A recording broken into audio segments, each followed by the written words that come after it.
Ready, Mr. Kramer? No, I gotta go and clap my hands so I can get the Yeah. so I can get the sound right. There you go. Such a joker. Get that fly. The old-fashioned way. Okay, so the way we do this is we have 5 seconds of silence in the very beginning and 5 seconds at the end of each segment because the studio needs that. And then if you see me do this, it means don't stop talking, but we gotta wrap it up because I gotta cut to the commercial. Okay, and away we go. Welcome, you're listening to the Best of Investing on News Talk 910, sponsored by Pacific Trade Exchange, your best in trade. This is the show where we present valuable information about real estate, the financial markets, and other economic business of the day. For those of you listening for the first time, here's our format. A few guys sitting around a bar having drinks without the drinks, talking business with you, the audience, listening in. I'm your host, Edward Brown, and I'm pleased to have as my co-host Mark Hanf of Pacific Private Money, California's fastest growing private lender. Our phone number is 888-912-1190. Write that number down, 888-912-1190, because you're going to use that number to answer the trivia questions for 3 vacations given away during each commercial break. That's right, we're giving away 9 vacations during this show. The vacations are sponsored by Lighthouse Resort and Marina, located 1 hour northeast of San Francisco. Their vacations are free. Their only request a $75 cleaning fee to cover housekeeping expenses. Their website is lighthouse4fun.com. You can reach them at 916-777-5511. And today's trivia theme is changes in venues regarding sports teams. It's kind of a fun, interesting one. How'd you come up with that? I thought that was kind of cool. Just kind of looked around. Okay, our website is bestofinvesting.com. Check us out on Facebook and YouTube by typing Best of Investing Radio Show. And we're also on television, Comcast Channel 26 on Saturdays at noon and Sundays at 6 p.m. And don't forget to record our show on the website dar.fm. Also, don't forget, World Wraps in Corte Madera and Santa Clara is still giving our listeners a free smoothie with purchase of a wrapper bowl. If you mention the Best of Investing, go there for lunch today. Best smoothies and best wraps in town. Now, today's guest is Alan Gonzales from Fireman's Fund, who is an expert in workman's compensation because he works in the workers' compensation claims department. Alan, welcome to the Best of Investing. Thank you. Hey, Alan, so what is the, tell us about the history of workers' comp. How did we end up with this program? Well, the program was initially started in the early 1900s, and it was brought about in order to protect employees from being taken advantage of by employers. Employers didn't do that, did they? Well, one would think they wouldn't do that, but... That's where the child labor laws probably finally came in from. Well, I think that was... Probably 18. That was a little earlier. A little earlier, okay. So you got child labor laws, overtime, workers' comp, all kinds of worker protection programs, I guess, probably came around the beginning of the century. Is that true? Yeah, a lot of it did.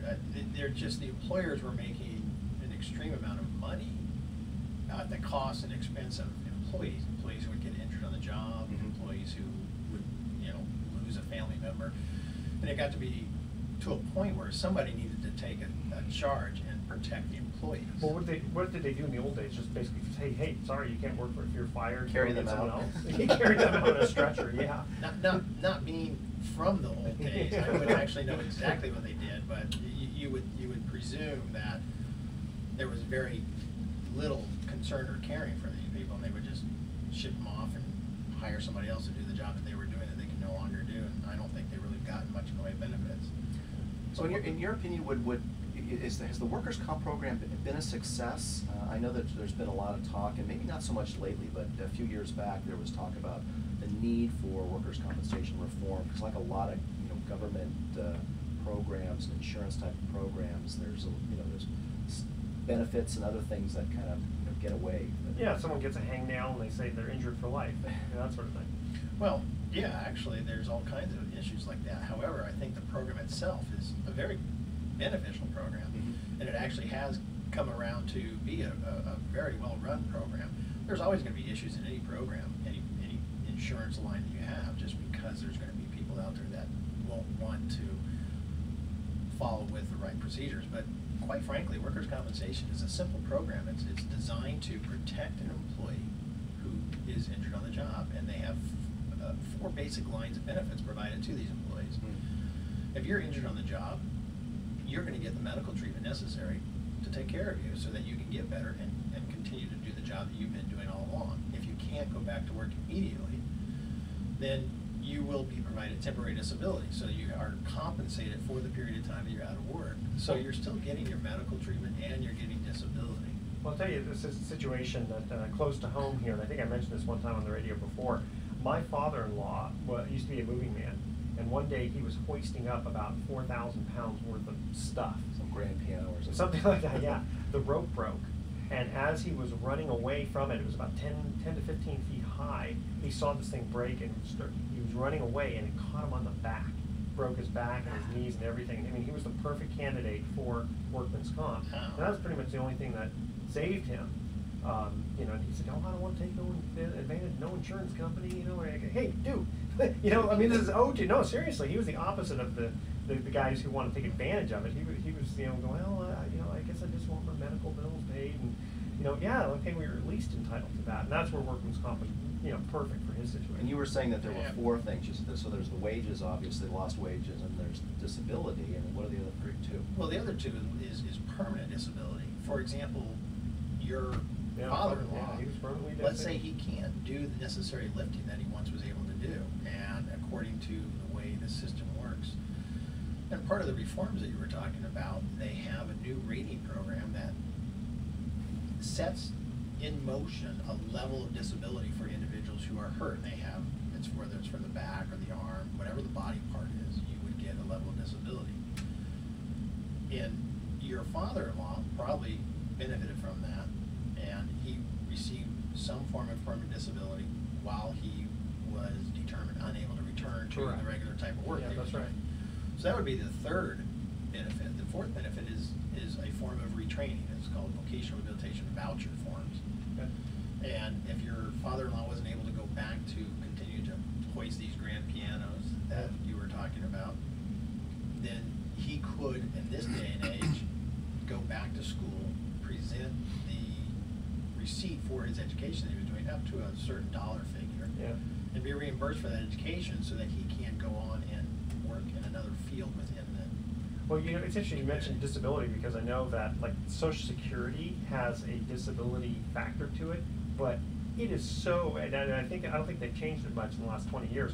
It is so extreme that you have to be, I used to tease people, you have to be dead 3 days in order to start getting disability. Because they basically say, I don't care if you have no arms or legs, you can still do something. What? Well, we're not gonna tell you what, but we know you can do something.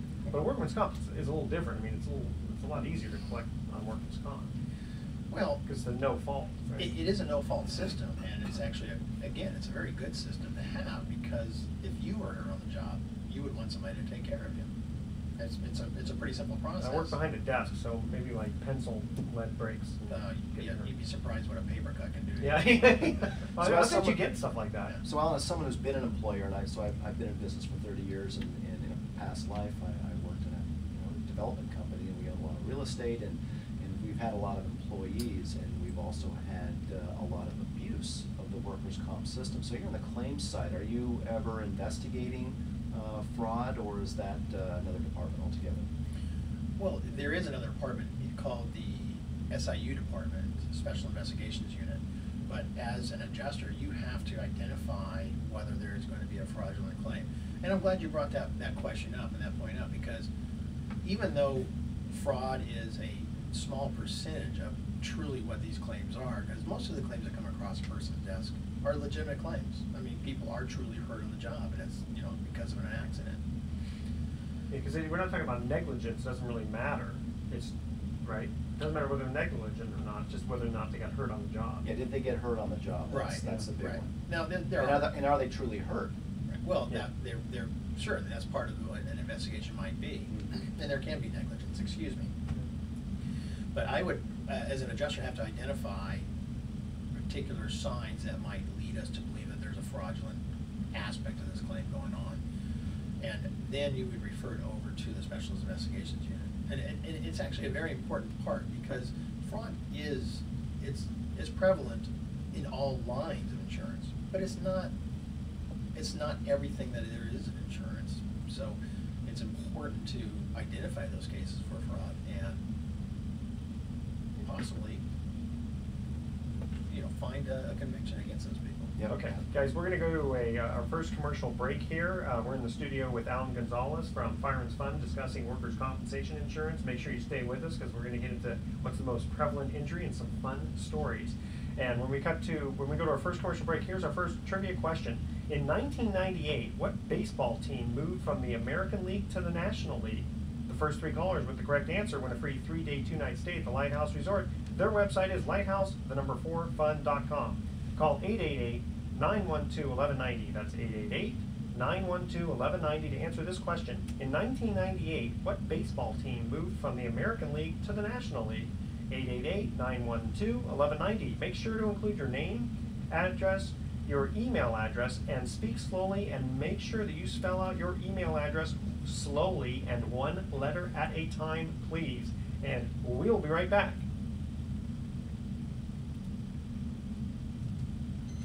Okay. Goes fast, huh? Yeah. Well, because it's really, their segments are usually like 10 minutes. Yeah. One quick point. Go ahead and do inflections in your voice. That helps. Too much? Yeah. No, it's good to do it. The other thing is, I'm hearing breathing. So like when you go, Asthmatic. Okay. All right. I have a hard time just getting enough oxygen in my lungs to be good. Okay, well then If you want me to ignore my. if you want me to if you have to breathe, go like this. I will do that. If you want me to stop breathing, it's not going to be a very good interview. We had a Larry was over once. Oh, we were actually that's doing it in the right. studio. We were doing it live, Oh, that and it was like funny. Yeah, that was driving me crazy. it was. In fact, it was so loud. The whoever Yes. was working in the booth back there, she literally had to turn his mic down every Yeah. time he would stop talking. Yeah, that's right. Because I had a big nasal. So Love it's going to Larry. look good on TV when I go like this. Well, it's the same thing. I do Gasping for air. Because a couple of times I remember, like in the very beginning when I did KMBR, I didn't realize the gear. I was going just. You're smacking away. Yeah. Didn't think about it. I always find that. One of those guys who, when they talk to you, they're smacking. Yeah. It's like, oh, that just drives me nuts Yeah. when I yak. It's like, would you stop smacking? Or sometimes when people put you on speakerphone, that it's not like necessarily a conference call. It's just Yeah. like they're being like 'Cause they're rude or lazy. Yeah, and I go, can you pick up your handset? I can't quite hear myself, or I can't hear you. No, I love the speakerphone because it allows me to get other things done at the same time longer. Well, if you're polite about it, I usually ask people. I say, do you mind if I put you on speakerphone? Well, 'Cause I'm nice. I put them on speakerphone when I go to do the laundry or something like that, so they can hear me run the water and turn the dryer on. I like putting on my headset and going to the bathroom. Yeah, that's always fun. Well, it's funny. I get a call. Don't worry, don't mind this water That running. I'm up by the fountain in the back. Can you read it? It's I a can't remember great which one I place. had on Let's see here. if we got that. You got it? Any Post-its. interesting stories that you can share? I Oh, can share yeah. to a certain point. Yeah, obviously I can put any name. Well, we want you to no, name no. names. No. But No, if you go back to the fraud, I Yeah. can bring up somewhat of a case and kind of give a brief story of the individual and how we were able to catch them and prosecute. Oh, good. Yeah, Awesome. yeah. Because I understand you don't want to give for Fireman's Fund a bad name for Well, it's someone. actually from my other carrier Okay. that I used to work for, but it's still. Okay. Wait a minute, I want to see the pain. You know what? I have to shave my legs from now on. This hurts. I know. Let's see. I can't remember. What does this one say? Hi, Kramer. This is a great place to put Post-it notes. No. Okay. I got to think of more funny things. What happened was he had long pants on, but I was getting hot, so I pulled my pants up. Well, he decided to focus in on my leg, so I started putting notes on my leg. Oh, Just that's for what Kramer. that was for. And that goes on the TV, or do you edit that out? No, he'll put it on if he thinks it's good. Yeah. Anyone know the answer to the trivia question? I think it's Montreal Expos. Is it Washington Nationals? The Nationals were out. They just The Nationals actually came Nationals, back they came in. back. Right, They were yeah. out in the 60s. Well, it wasn't Washington Senator. Montreal. It was Washington Senators. Yeah, so anyway, no, I don't know the So answer. we're wrong with the Montreal Expos? You are wrong. They got out of baseball. Well, actually, Montreal became the Washington Nationals. That's right. That's Yeah, what I that was was remembering. 1998, But that was. Wait, one of the Canadian teams went from American to National, or did they go National to American? It was in Toronto. I could have sworn it was Montreal. Nope. Became. But All right, let's go. can't find the answer. Okay, you ready? Yep. Okay, you ready, Mr. Kramer? Ready, Teddy. That's what I do with my son, Mr. Christian. Mr. Often Christian. asking everyone forever, hold your peace. Okay, here we go. Welcome back to the Best of Investing. I'm Edward Brown, your host, along with Mark Hahn from Pacific Private Money, and we're in the studio here with Alan Gonzales from Fireman's Fund, an expert in workman's compensation insurance. While we were at break, I got injured. Can I get collected? No, I guess not. Okay. And here is our Your first claim's denied. Thank you very much. Okay. I smell fraud. Here's our first trivia question. In 1998, what baseball team moved from the American League to the National League? No, I don't know. We were talking about the. We're talking about the Montreal Expos, Expos or went to wasn't the the- Washington Nationals, but Yeah. that's not the answer. That just happened about 4 or 5 years ago. It was the Milwaukee Brewers. I don't know. Yeah, they used to be in the American League, and they moved over to the National League. I knew it was one of those foreign teams. Yes, exactly. It started with an M, Up in and the it's in north, up in the northern part close of the to, United close to States. Canada. Yeah. Exactly. Okay, Alan, question for you. What is the most prevalent injury that you might see from an injured worker? The back? It would be the back, Okay. yeah, the back and knees, but it's amazing how the back itself is such an integral part of your body. I mean, it's the core of your body. Yeah, I mean, I would it's- say. Well, have you ever? I mean, do you meet with some of these people directly, or do you just look at files? We just look at files. I mean, Oh, we do okay. have phone calls with them, and we do interview. Okay, have you ever been tempted to go, come on, just suck it up? be like a drill sergeant. I don't care that you're missing 4 vertebrae, you know? Well, I can't say that I've actually been tempted to say that per se. So let's say you've been working at a desk job for 25 years, literally no exercise. I mean, I would imagine so your back could actually go out over time. And is that a common claim for office workers? For just sitting in a Yeah. chair? No, that's not normally common. You can get claims for people bent over to pick up a pencil or something like Yeah. that, their back will go out. Now, would that be a case that you would want to maybe investigate?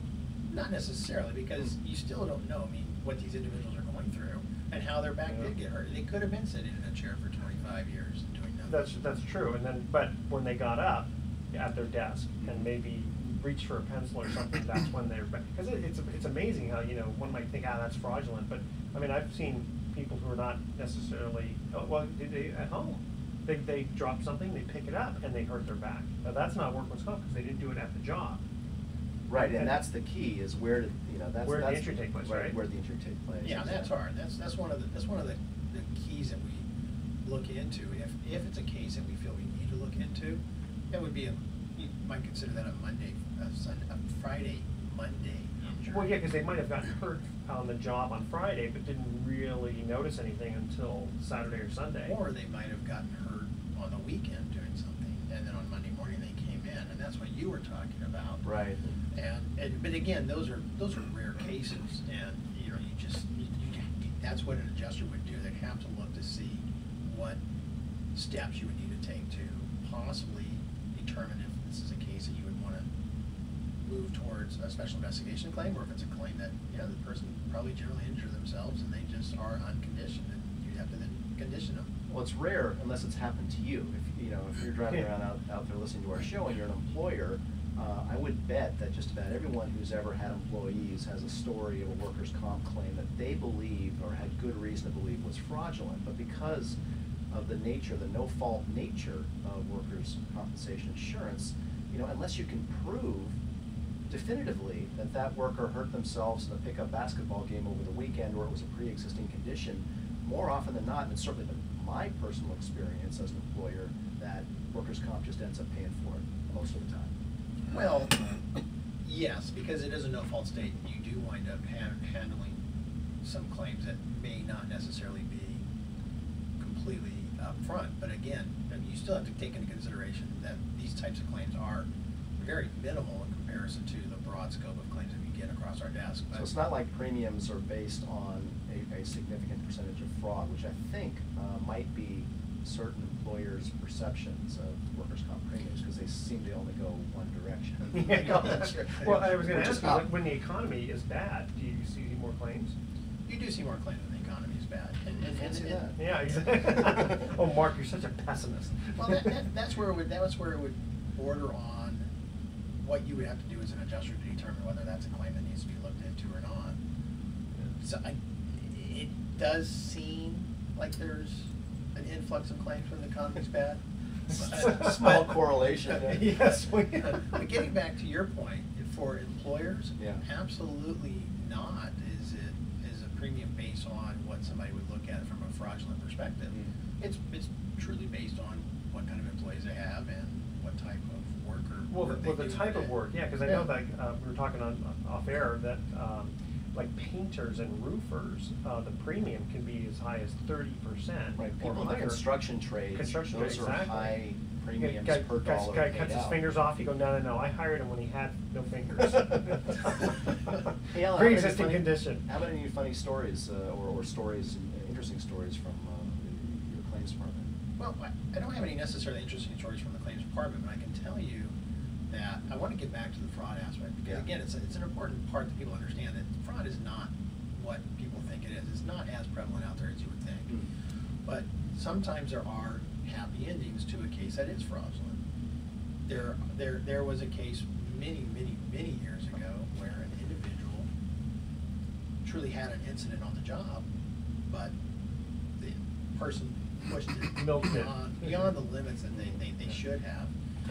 And we realized as time progressed that this may have been a case of abuse, and we decided to look into the possibility of finding out whether there is abuse or if it was borderlining on fraud with intent. And it turned out that after we had done our research and we did some investigation and we got some film on this individual. Ah, the film. Yeah, the film. And it's an important aspect of it, because Sure. this is what allowed us to show that this individual was actually outside the scope of what he said he could and could not do. Sure. So in the long end, we wound up being able to prosecute the individual. He got the 4 years maximum. And Prison. Full restitution Really? of what we had spent. I think I saw that episode on The Office, or was it the Brady Bunch? One of those where they had a fraudulent. It might have been the Brady Bunch. Yeah. But I do want to tell you one of the things that is really a good program that we have going now is that the employers are so much more proactive in working with injured employees and getting them back to work.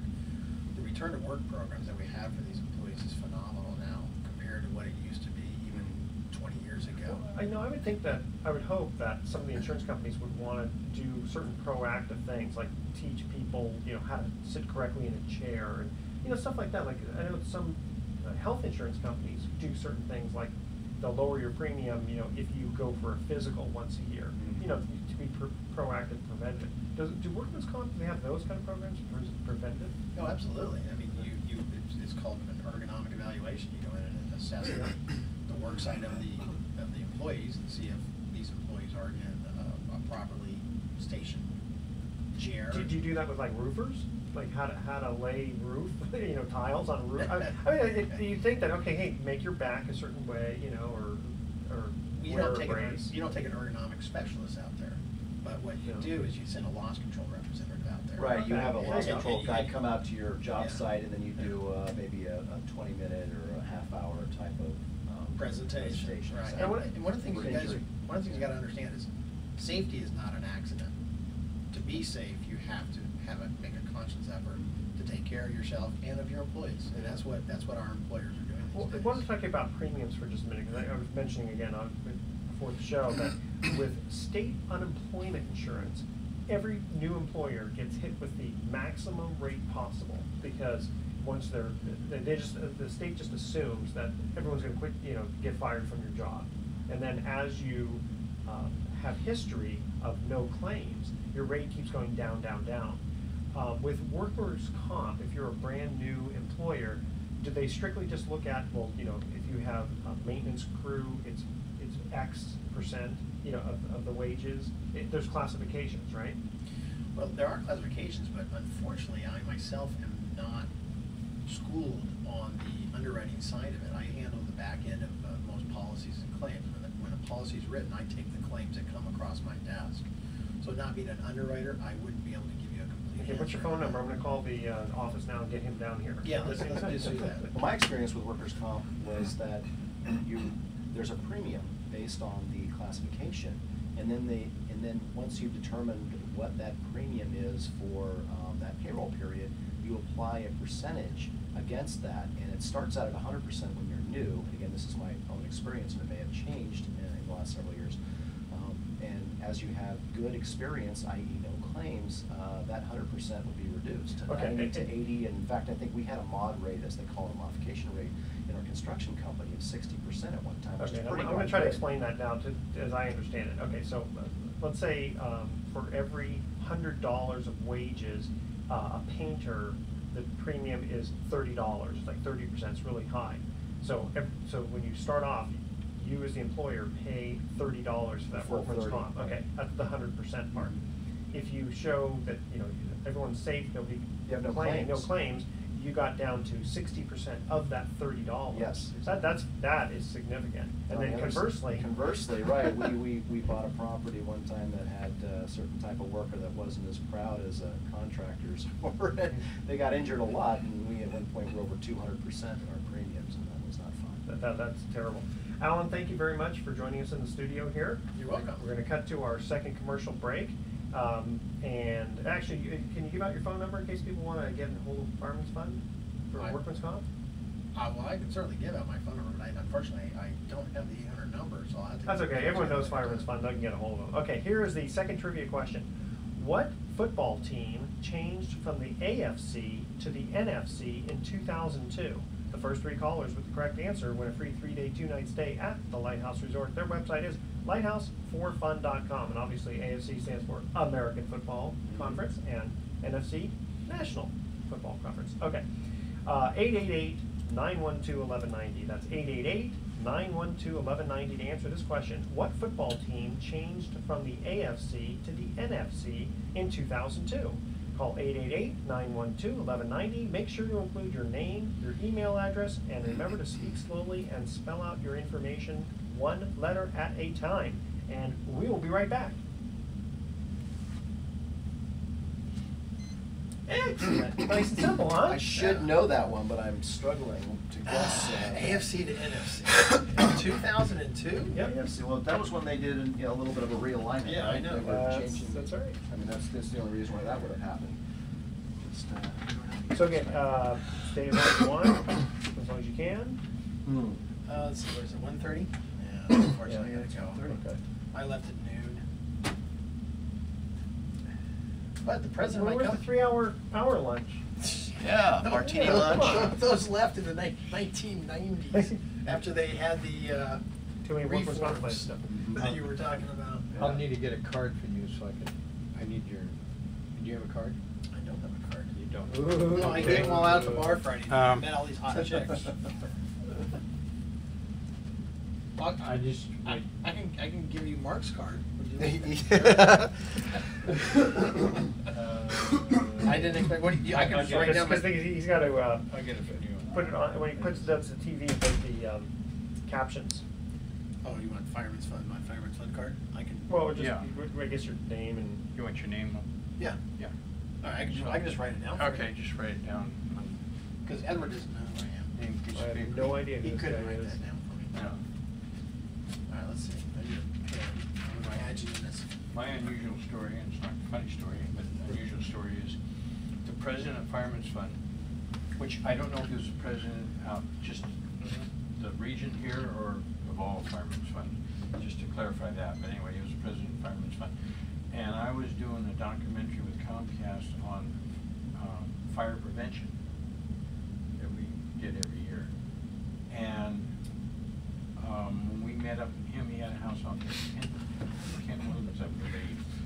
And he would help us point out the things that would start fires. Plus, we had the fire marshal with us. And we went up to his house, and he pointed out different things because his house caught fire and burned down. Oops. Who was this? I can't, you know, this is 15 years ago. I can't remember. Oopers. And I thought, well, this is kind of interesting. Is this what you need? Just my name and the company? You don't have any little plastic cups, Edward, do you, for your water? Oh, did we run out? Big paper. Unless there's like Big some paper stuck in the balloon. corner. Oh, or you got it. something. Thanks, Alan. Unless you got little, because usually the Arrowhead guys, they'll like bring you little Oh, no, they don't do thing that. of plastic cups. Just put your mouth Well, underneath how was it? Was it good? Yeah, no, you were fine. I did right? Oh, you were good. Yeah. I would love to be able to tell more stories, but I was. Yeah. Here you go, here's I was a- forewarned. Oh, that'll work. Not by me, by that. No. Yeah, By. yeah. I Mark, before I wound up coming here, before I could agree to this, Yeah, look what they gave them. I had to go through a training at my company. Can you imagine that? Media training workshop. Wow, how funny. Yeah, on how to be positive and. Oh, of course, yeah. Didn't So surprise me. let's all feel good about Yeah. workers' comp insurance. Yeah. Well, also you got to make sure that you're only allowed to say this. Don't. Yeah. I certainly don't want to get my ass fired for. Well, no, of course not. Mark, it was a pleasure meeting you. Stock tickers up, you too, Al. Yeah. Try to Everybody, save it, Thank you. Oh, by the way, the answer to the trivia question? Oh, let me see. They were in the Super Bowl just a few years ago. Ravens. Yeah. Oh. Was it? Who were Yeah. before they were Colts, right? No, well, no, but that's a Not good Colts, question. but Anyone? Seattle Seahawks. They, remember, Oh, they used that's to play, right. They used to be with the play That's- against the Raiders all the that's time. right. In the AFC. They Should I changed put- over to the NFC. Hi. Yeah, everybody does. Actually, Go if you ahead. look in here, and you look in the square part there, you can kind of see. Isn't that a nice background? Yeah, it's a beautiful background.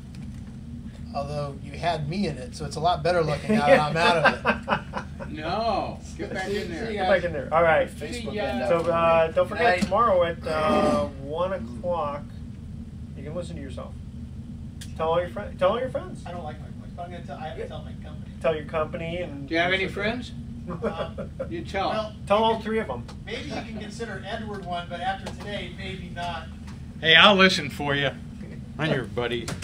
Where did Facebook end up today? They were at 40 when I saw them last. Oh, I was curious to see how that. I'd probably go to Drudge or something just to see. Grudge. What was it? Drudge Report? Don't you ever? Oh, you know no. Drudge? Like a grudge match. Drudge Report. To me, I don't have much confidence in that. I think it's. Oh, I don't really either. serious play. I'm not going to buy I'm not gonna buy a it. I single wonder. share. But I wonder if I should short it, but not at 40. I think if it hits like 60, I don't know. It's one of those too scary type things Whatever. for me. Okay, so let's get it. Let's see. I've got. I want to make one quick mention here.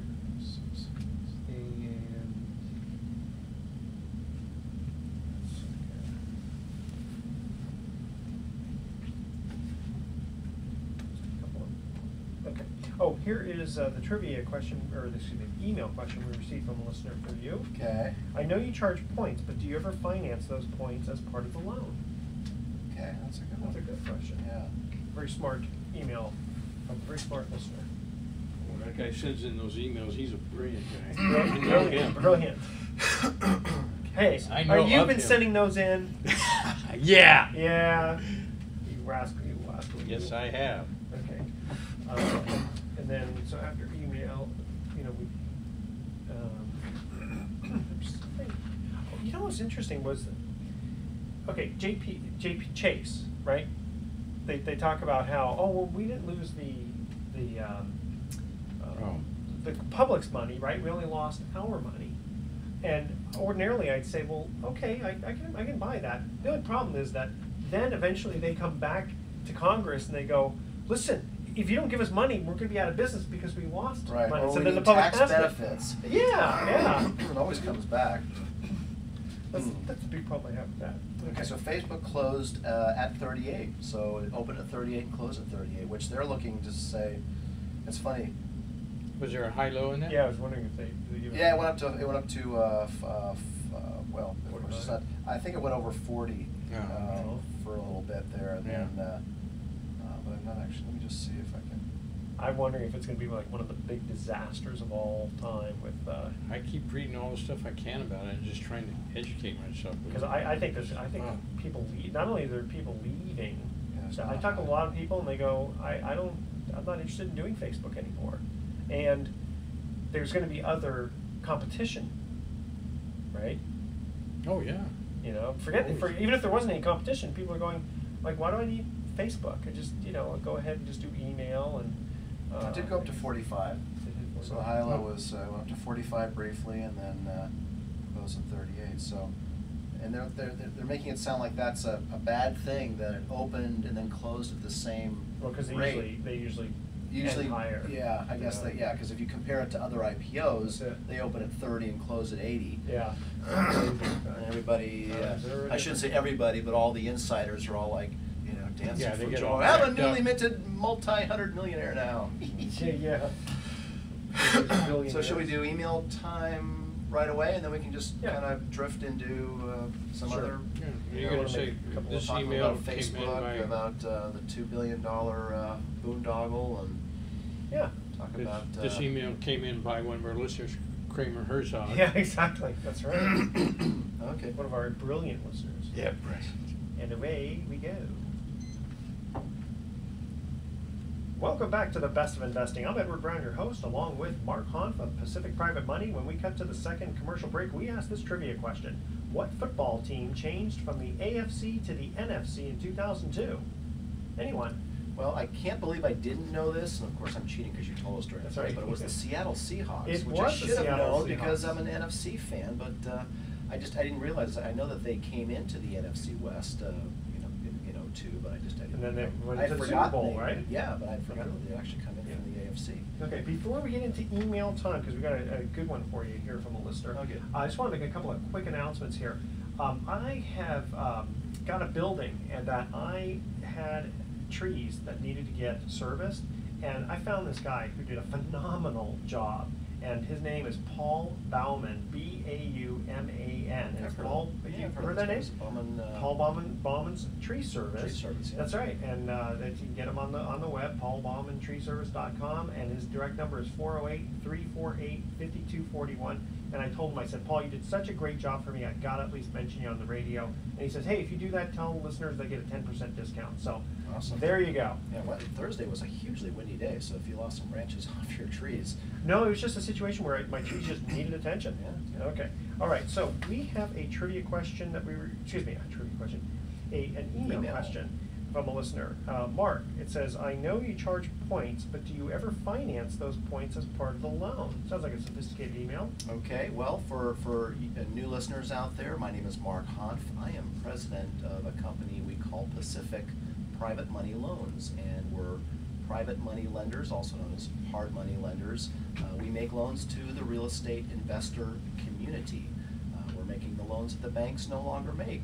We all remember back in 2003, 4, 5 that pretty much the banks were lending to anybody and everybody. Well, that's no longer the case right now, particularly if you're a real estate investor out there looking to borrow money to maybe buy fix and flip, or to collect rental properties, or maybe you own some rental property and you want to pull some money out.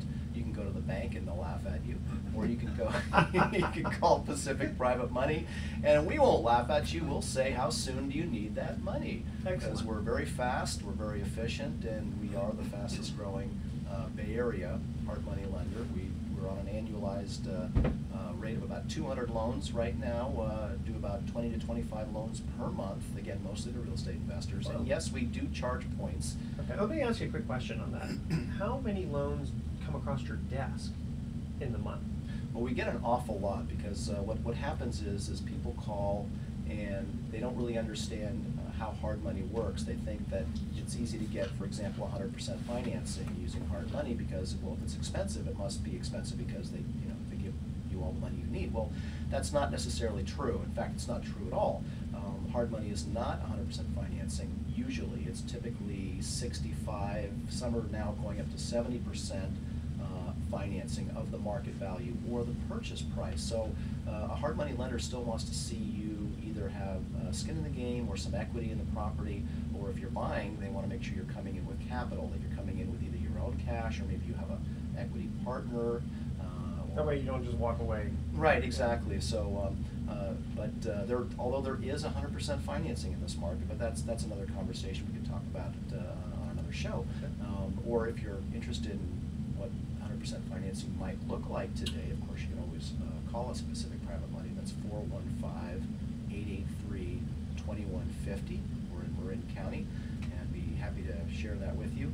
But the question was about points. And yes, the way private lenders, hard money lenders today get compensated is by charging origination points. And it's anywhere from 3 to 5 is the typical range.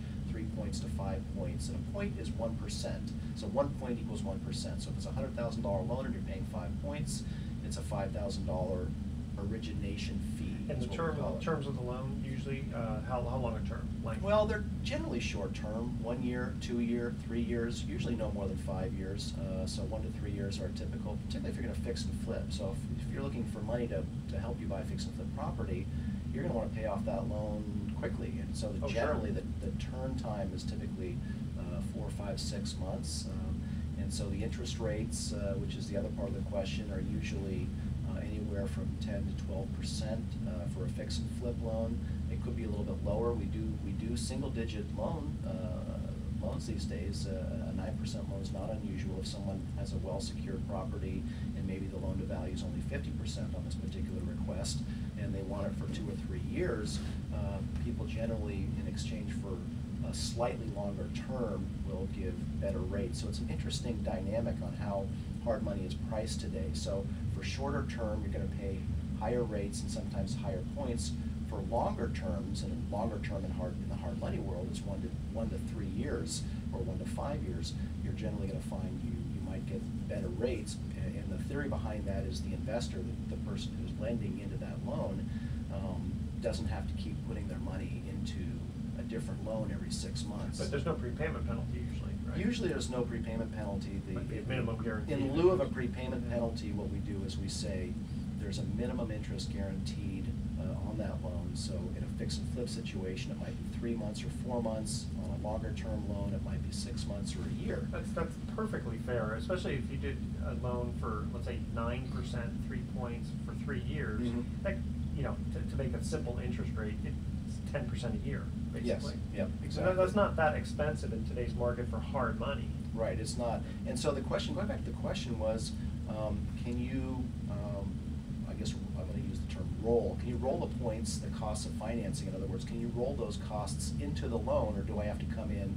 with cash for the points? And the answer is we always roll the cost of the financing into the loan. So if you are borrowing $100,000, we are going to give you $100,000 minus the points and fees associated with that loan. And the points and fees would include the origination points. So let's just say, for example, in this case, if they were 5 points, I'm just going to do that for easy math, although a lot of our loans these days we do more loans at 3 points than at 5 points, just because prices are a little bit more competitive now.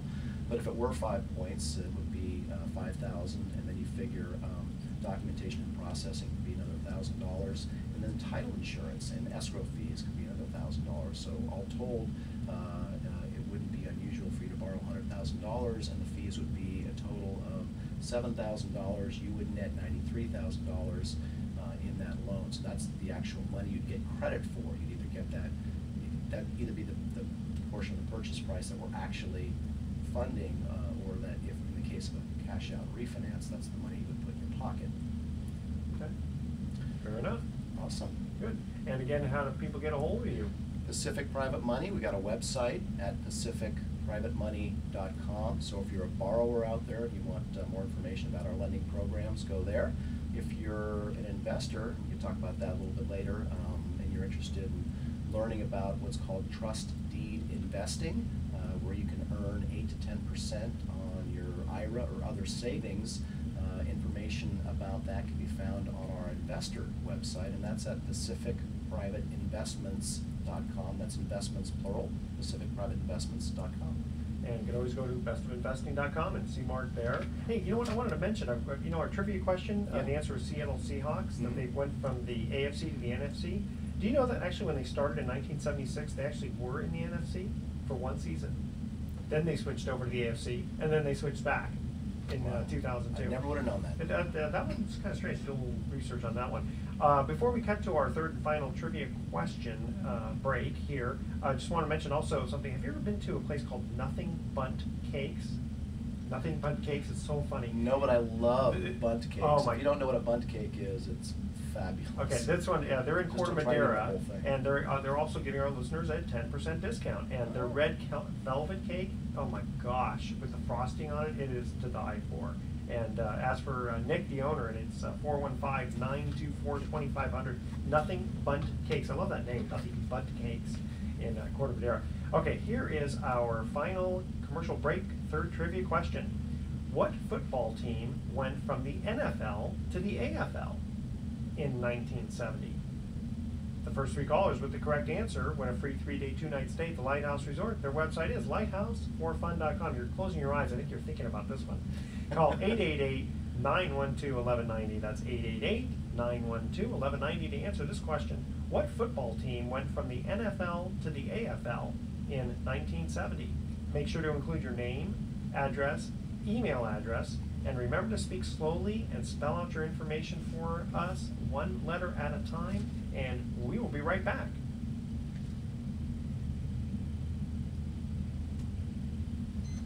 It's another one I don't know. American Football League to National? They went from the NFL to the AFL. I didn't know they actually had, it was. NFL. I thought by 70 they had already changed to the NFL with the AFC and NFC, but I guess that was shortly after. But still doesn't matter. It's still along the same lines. Yeah. From the national to the American. I don't know. You're stumped. I know. Again. Stumping Where do the most. Los Angeles Rams come from? Let's see. Hold on. The Cleveland Rams. Cleveland Rams. Philadelphia? No, they were always the Eagles. Don't try to fool me. Well, the Rams moved about in the 70s to the Rams in the 70s. The Cleveland 60s? Rams they went to St. Louis eventually. No. They went But from the old Rams. The old Rams were the Cleveland Rams. They went to the Los Angeles Rams, and then they went to St. They were in Louis. LA for a long time then, Yeah. yes? Uh-huh. Okay. Don't try to fool me. No, I do my homework before I came here. Yeah, that's right. And Yeah, before I you do must be doing mess your with homework. you. So we can talk a little bit about Facebook IPO, Yeah, the that'd be $2 kinda billion. What was it? Leap? Who was it? Leap? No. Chase. Chase. Yeah, Chase's investment. Actually, didn't read on that article, so I'm not really up to speed on that. But certainly, your comment that you made earlier, I think it was, and then real estate. Went to that conference last week and listened to Bruce Norris talk. He's a California expert, and what was noteworthy is that he had no predictions. I got another special trivia contest here Okay. for people. So that'll be Cool. kind of fun. So let me just add this up here. We got 32. We should have a good, strong segment, because I don't know if that last segment went to full 10. No, it didn't. Let's see how much time we have left here. So we've got,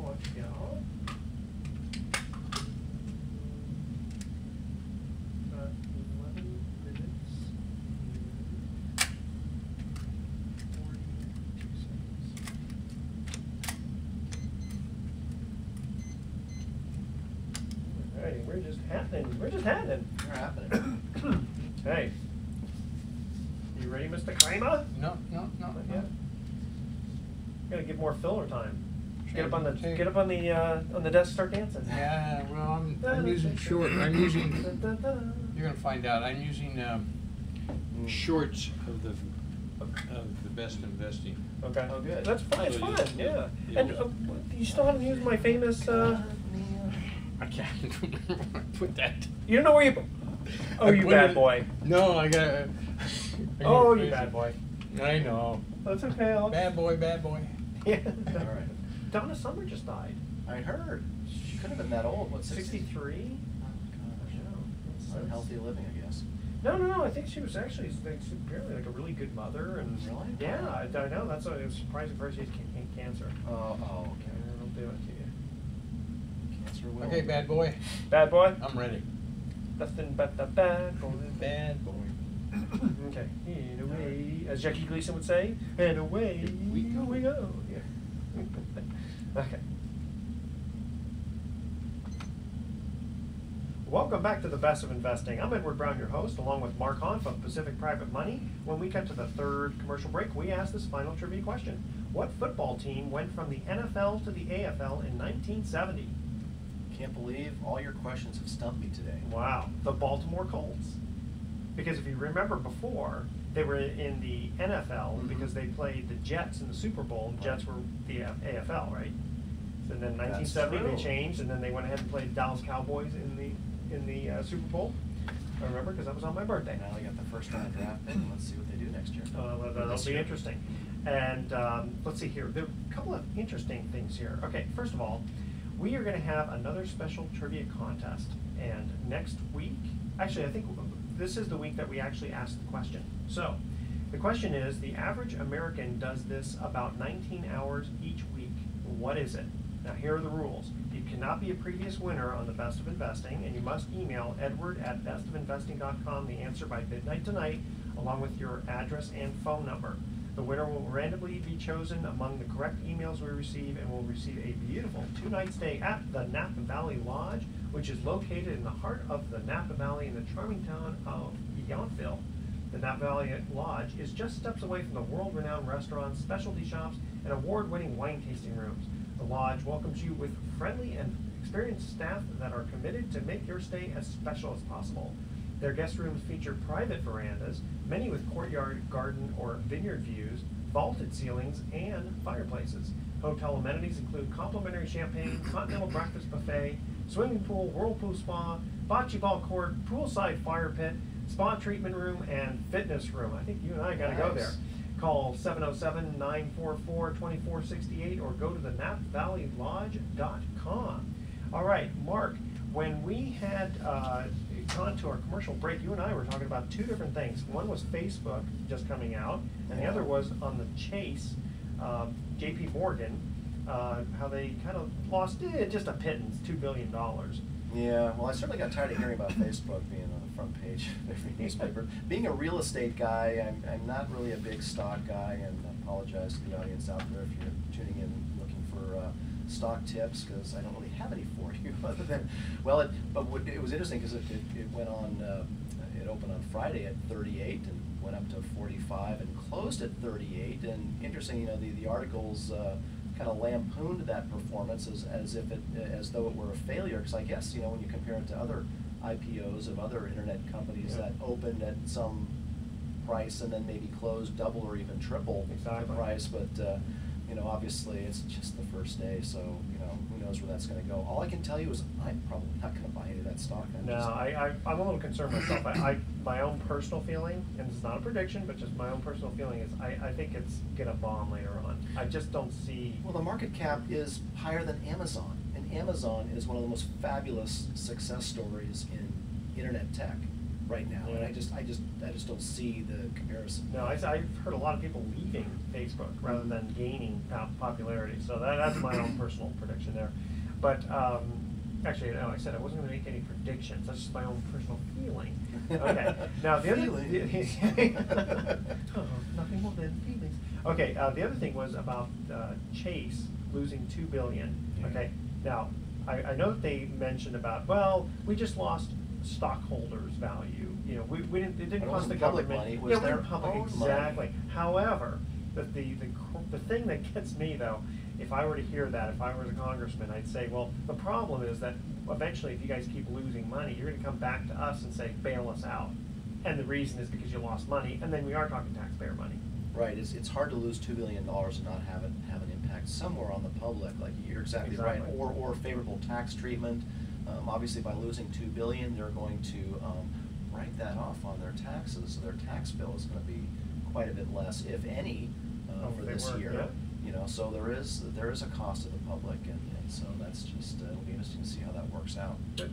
And Mark, you had attended something fairly recently that you got some kind of good tidbits for us. Well, I go to these quarterly conferences, and they're real estate based. This one was the California Mortgage Association last week in our fair capital of Sacramento, and we always have a keynote there. And the keynote this time was a gentleman by the name of Bruce Norris, who, if you know anything about real estate, Bruce Norris is a very popular and noteworthy real estate investor in Southern California, and he is most noteworthy for really having a strong sense of where the market's going, and he's famous for his charts. In fact, he was one of the few who predicted a severe downturn in 2005, and he personally offloaded all of his real estate inventory. How come before he the didn't market call us? crashed. I know. It's just like, I wish I was listening to him back then.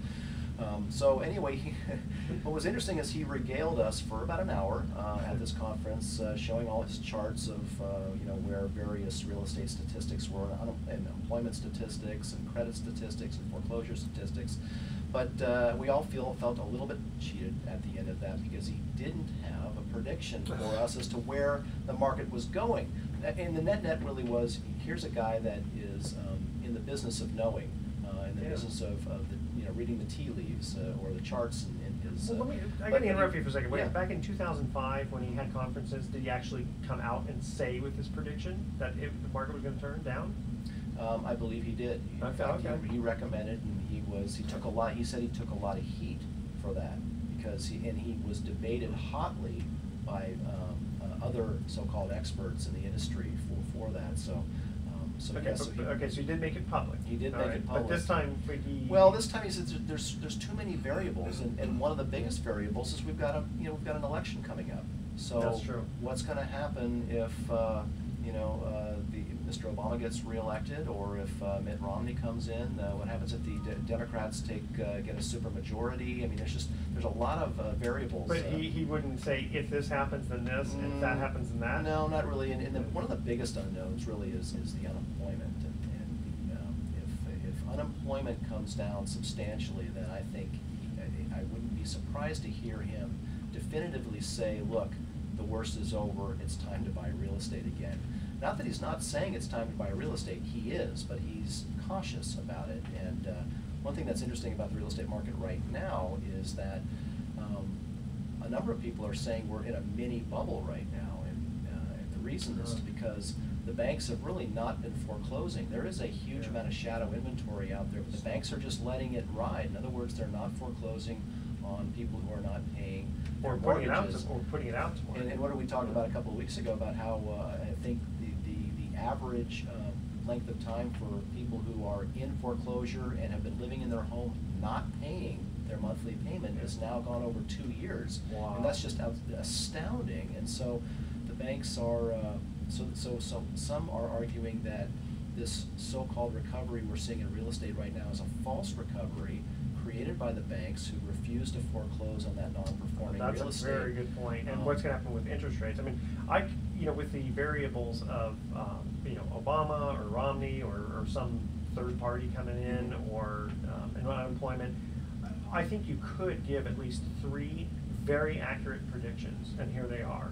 The market will either go up, or the market will go down, or it'll stay the same, and I guarantee one of those will be correct. Well, you mentioned interest rates, and here's an interesting chart and discussion that Bruce Norris had at his presentation, was that he showed historically that rising interest rates did not necessarily equate to prices going down. In fact, it was the exact opposite.